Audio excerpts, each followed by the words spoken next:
In today's video, I'm going to be sharing the things you need to know and you need to understand about the law of assumption if you want to manifest more of the things that you want into your life. I'm going to be referencing a book that was written over 100 years ago called The Science of Getting Rich. There are some things in this book which are confirming things that I'm hearing people talk about today, and it's getting me really, really excited about the law of assumption. If you've already been practicing different manifestation techniques and maybe getting kind of mixed results and things haven't really been working for you, then make sure to watch this video all the way through to the very end, because I'm confident that this video could make a massive difference for you.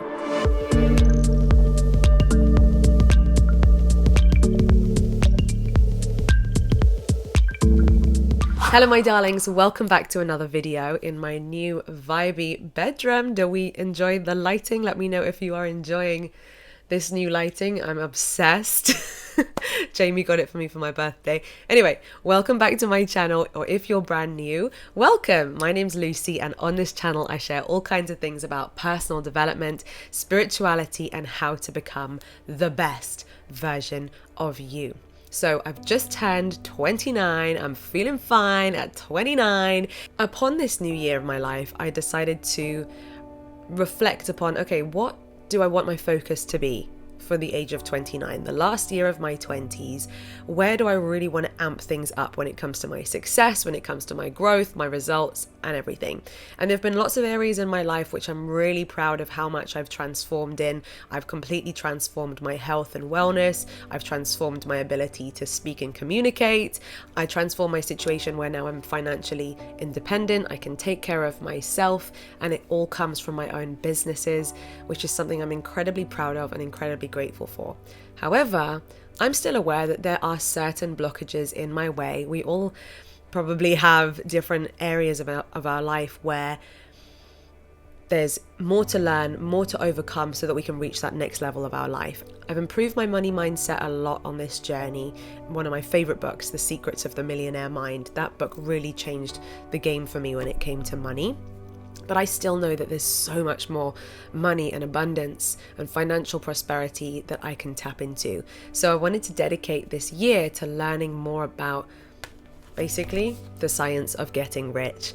And so I started reading this book, and already I've been finding things that confirm what I've been learning and confirm what I've been teaching about the law of assumption and the law of attraction and manifestation. And I've highlighted a few excerpts from the book that I wanted to share with you, which I feel like they were the bits that really stood out to me. I'm pretty sure that there's a few things that this author, Wallace D. Wattles, mentions that I know I could implement, and that are things that I'm not currently doing properly. And if I start to implement them, I'm really excited to see some positive shifts in my manifestations.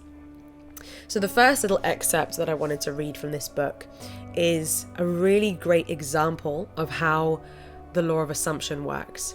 So check it out. If you want a sewing machine, hold the mental image of it with the most powerful certainty that it is being made or it is on its way to you. After once forming the thought, have the most absolute, unquestioning faith that the sewing machine is coming. Never think of it or speak of it in any other way than as being sure to arrive. Claim it as already yours.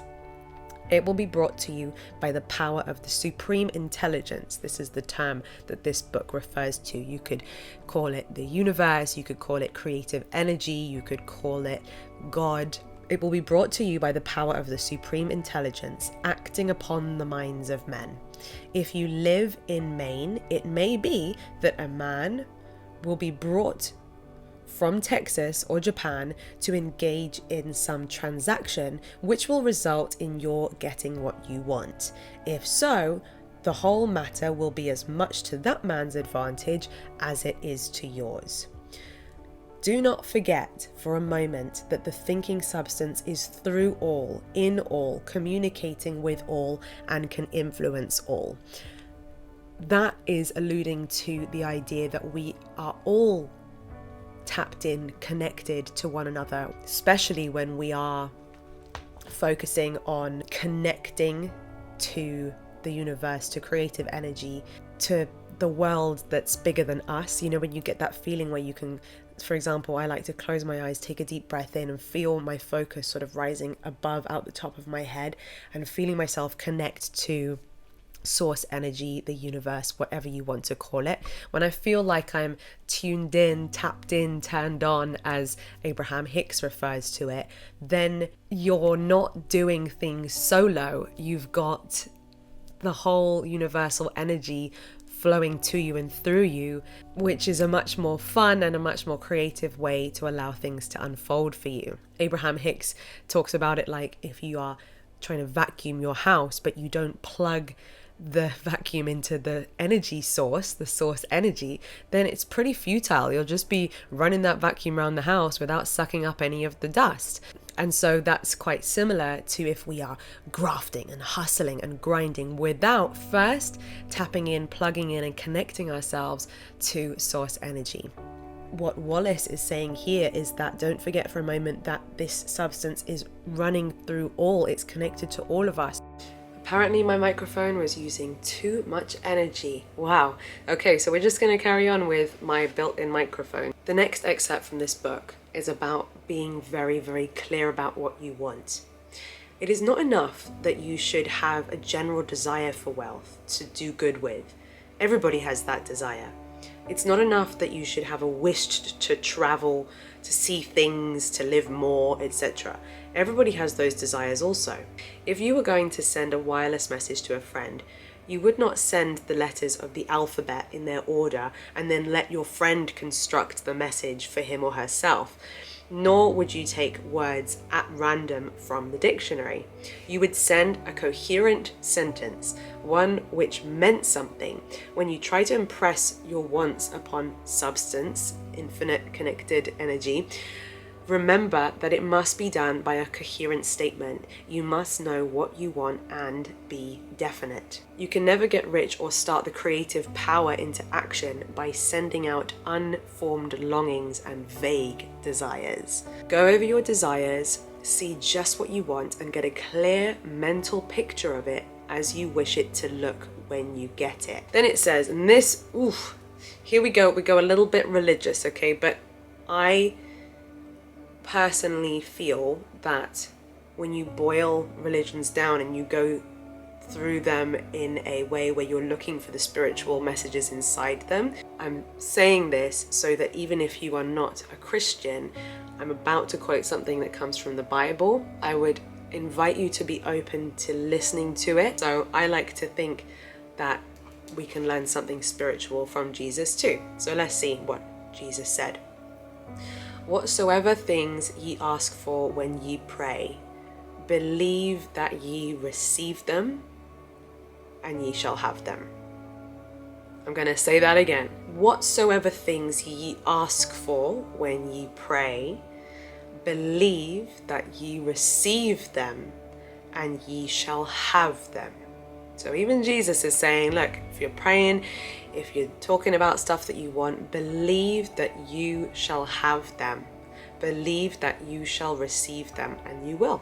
The author goes on to say, see the things you want as if they were actually around you all the time.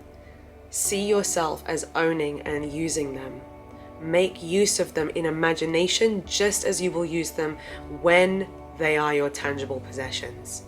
Dwell upon your mental picture until it is clear and distinct. Until, which means at first it might not be, but it can get clearer with practice. And then take the mental attitude of ownership toward everything in that picture.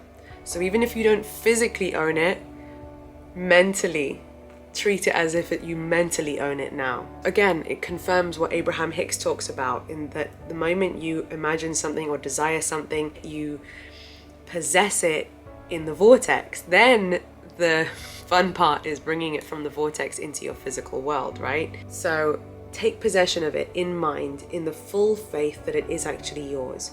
Hold to this mental ownership. Do not waver for an instant in the faith that it is real. Be as thankful for it all the time as you expect to be when it has taken form. So that thing that you want, how grateful will you feel, do you imagine, when you have it? Are you currently practicing being that grateful for the existence of it? You do not make this impression by repeating strings of words. You make it by holding the vision with unshakable purpose to attain it. You do not make this impression by repeating strings of words. You make it by holding the vision with unshakable purpose to attain it, and with steadfast faith that you do attain it. Step one is when you want it, but you're coming from a place of not having it. And that's where all desires begin in the first place. You're in a place where you don't have what you want, you get inspired by something that you do want, and there you are. We don't want to stay in that place. We want to then move on from that vibrational state to being in a place where we know, okay, great, well now I've declared it, now I've put it out there, now I've set that intention, now I'm going to prepare myself for it, now I'm going to become a vibrational match to it, now I'm going to start shifting my identity, becoming a version of myself that is in alignment with it. If you're feeling broke, acting broke, thinking like you're broke, perceiving yourself like you're broke, and you're praying, please can I have more money, please can I have more money, your vibration is all the way stuck there in broke. Whereas once you've established, okay, I'm broke, I don't like it, I want to make more money, now go there, become that version of you that thinks wealthy, that acts wealthy, that works wealthily. You don't need tons of money first to embody the attributes of a wealthy version of you, because it is a mindset too. It's a mindset, it's a feeling, it's a way of feeling about yourself, it's a way of feeling about the world, it's a way of feeling about money, it's a way of feeling about what people are like who have money. If you're looking at all of those things from a broke mindset, you haven't moved on from step one. So this person, Wallace Wattles is saying here, don't just sit around praying and praying and praying and praying. That's not going to help. God doesn't need you to tell him about it every day. Instead, you make it by holding the vision with unshakable purpose to attain it, and with steadfast faith, which is another word really for like belief, that you do attain it. And I feel like there are some people who are successful, whether we're looking at financial success or other kinds of success, and maybe they haven't read books like this, and maybe they haven't learned about the law of assumption like how we're breaking it down. But have you noticed that to some people this just comes naturally? Like some people are just so passionate about and obsessed with whatever goal that they're seeking to achieve, and they just pursue it with unwavering faith, and they just think about it all day long, and they daydream about it, and then it happens for them. And those are basically the principles of what I'm sharing here and what this book is saying. And so just by reading this book and feeling this way, it's helping me to embody that version of myself. And it takes practice. It really does. It does take practice. It does take patience and consistency and repetition, because all our journeys are different, and some of us have a lot of limiting beliefs, a lot of things to heal from, a lot of stories to change, identities to shift, and that's okay. It's okay. It's part of why we're here, right? You don't have to be, in 5 minutes your whole life is different. Like, there is actually some enjoyment in the journey.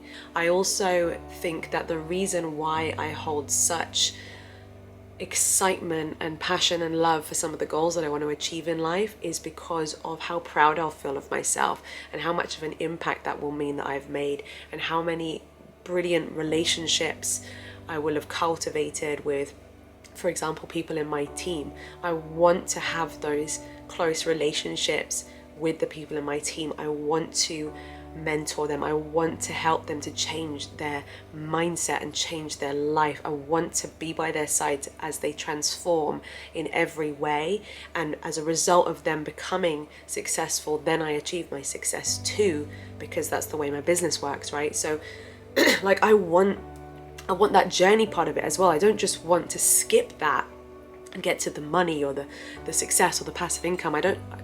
You see what I mean? I want. And maybe with some of your goals you can relate. Maybe there are some goals where you're like, actually, yeah, although I tell myself impatiently, I just want to get to the end part. Can we skip to the good part? You know, maybe actually we could feel a little bit more appreciative of the journey and be more present in the journey, because the journey is actually a big part that we get to enjoy. The whole journey to it unfolding, the law of gestation, everything unfolding, and who you become along the way and who you meet along the way. Wow, that's the bit that's really juicy. I've loved jumping on video calls with so many of you this month, can I just say. I've been going through all of your applications to join my team, and I'm so grateful for each and every one of you, and I'm working my way through them now. So thank you so much again. Welcome. I've already welcomed a few new women to our team this month. We're not exclusively women only, but it just tends to be that I'm attracting women to work with. If it does interest you to partner with me, to receive mentorship from me, and to basically have me teach you how to build a business all around wellness, positivity. We partner with the biggest nutrition brand in the world, and I teach you how to build that business flexibly for yourself, from home, online, however you want to do it. I'll help you. Then just fill out the application below. I'd love to meet more of you. And if it doesn't resonate, of course, no worries, no pressure. I hope you enjoyed this video either way.